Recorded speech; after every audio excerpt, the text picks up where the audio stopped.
Ah, je vous écoute ou vous me coupez? Voilà. Allez-y, hein, parlez du vin, de ce que vous Bah, sentez. le domaine d'abord c'est le domaine familial, hein. C'est un regroupement de toute notre famille autour du vin.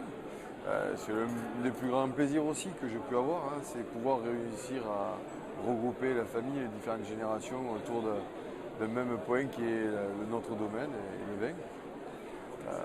Le vin nous a permis aussi de partager, de travailler et d'être content et de participer à l'ensemble de toutes les étapes du vin, qui est de la culture de la vigne où là, l'expérience de mon père, de mon frère sont importantes et jusqu'à la commercialisation où ça, on va transmettre ce que j'espère un peu ce savoir-faire et cette envie de faire à mes enfants, quoi.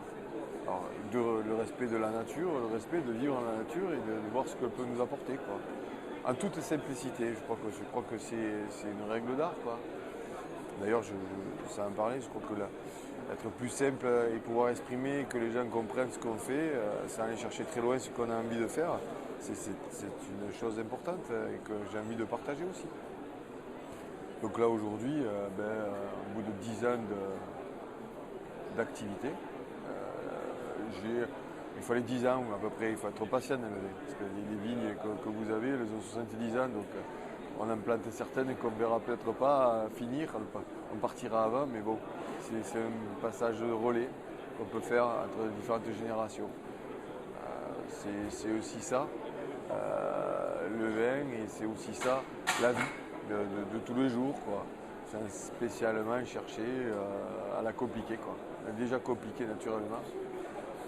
Et je crois que dans ce domaine-là, dans ce métier-là, ce que je trouve dans ce métier-là, on reste quand même sur des choses très très simples et on ne peut pas tout maîtriser, quoi.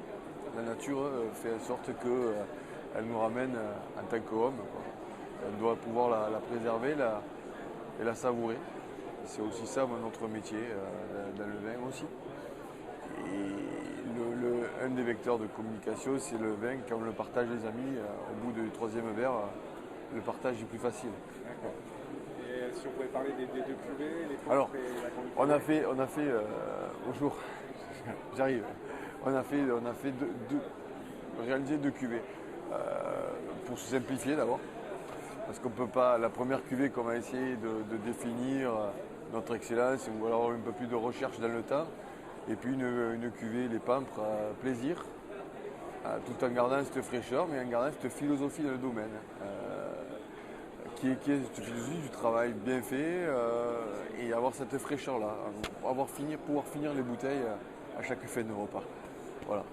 Donc les pampres sont là la première approche et la deuxième cuvée qui est le mas, où là on a des terroirs assez exceptionnels puisqu'on ne fait rien de plus. Moi, en vinification, je mets les raisins en cube et ça suffit, ça fermente tout seul, je dirais.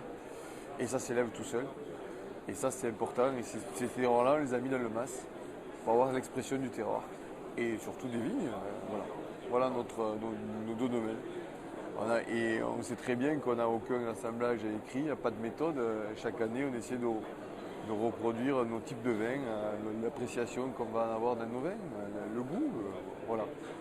Un plaisir. Merci Joël. Ben de rien.